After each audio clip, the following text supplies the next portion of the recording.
Minister Harris at the end. The next is a question from the Rural Independent Group. Yes. My question is, Minister, do you and your colleagues, Minister Donohoe and Taoiseach, respect and value our nurses? Simple question.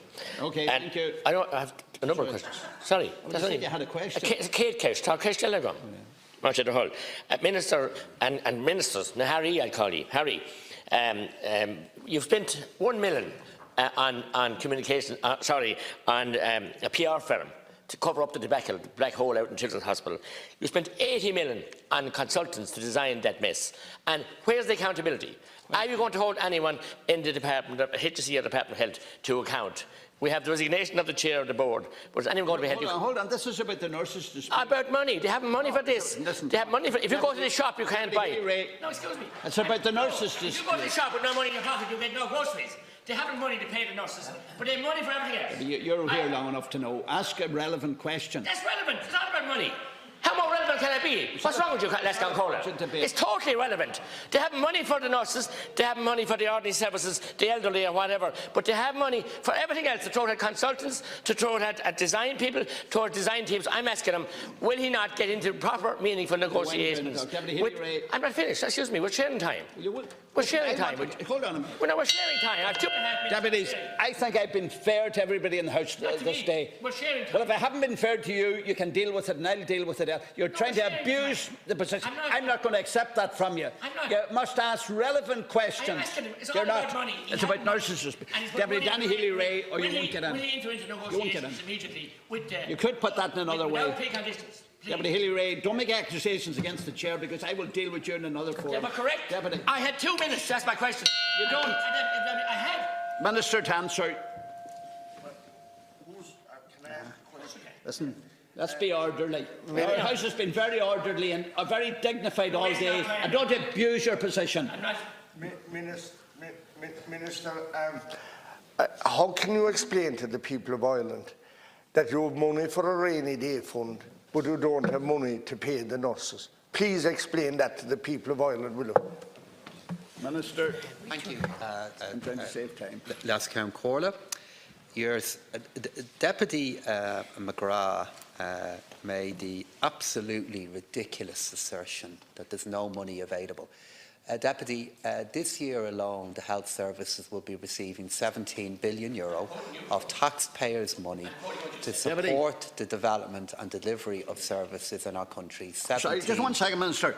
Just 1 second. We may be time. What accusation are you making? There's me in my time. I had 2.5 minutes between us. You've made another one under your breath, and if you want to repeat it, you can repeat it. In writing. You don't have to. You can do it outside the House if you wish, and I'll deal with you elsewhere. This is the House. I had Deputy. I was including my colleague here in that, and you were wasting our time. I'm not wasting your time. And you're the wrong one to be talking about wasting time in this House. You wasted the time. Minister, my apologies. You're what? You're covering up the minister now, is that? I want you to withdraw that statement. I'm asking you to withdraw that statement. I'm asking you to withdraw the statement that I'm covering up. You are wasting time. You've made a statement. You've made a statement that I'm covering up for any minister. I'm not covering up for any minister, or never had. I want to say to this House, I've always been fair and impartial to everybody in this House. And I have no doubt, and I'm asking you, given your last chance, to withdraw the statement that I'm covering up, or we'll deal with it. Minister. You're in bed with me. Sorry, what did you say? I said you're in bed with the government all the while. Don't you listen. There's no point trying to slide out of it. I'll take note of it. Minister. Thank you. As I said, my apologies to the rest of the House, but I have a duty to defend the chair, not Pat the Cope Gallagher TD. I'll defend this chair and the rights of the members of this House as long as I'm here. Minister. As I was saying in response to Deputy McGrath, €17 billion of the taxpayers' money deservedly going in to the provision and trying to improve services that are available in our health service, of which at least a quarter goes into the wages of those who provide care in our country. In relation to your question there, do we respect the nurses and the contribution they made? Of course we do. And it's insulting to suggest anything else from any member of this government.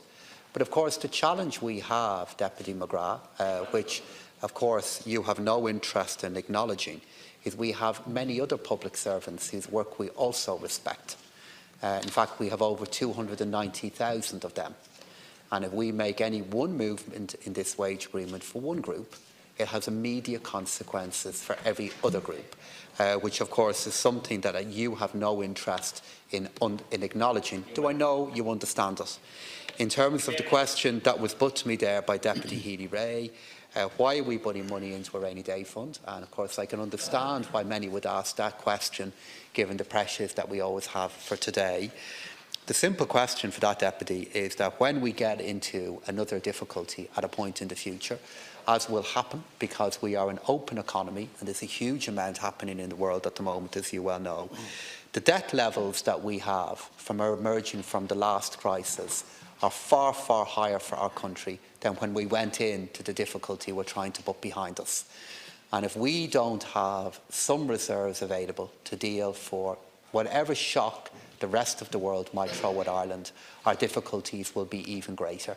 But I understand that's a tough argument to make, because saying we need to be better prepared for the future when we have challenges for today, I accept is a difficult argument to make, but it is still the right one for our country in the long run. The rural independent slot is up now. Deputy Catherine Martin.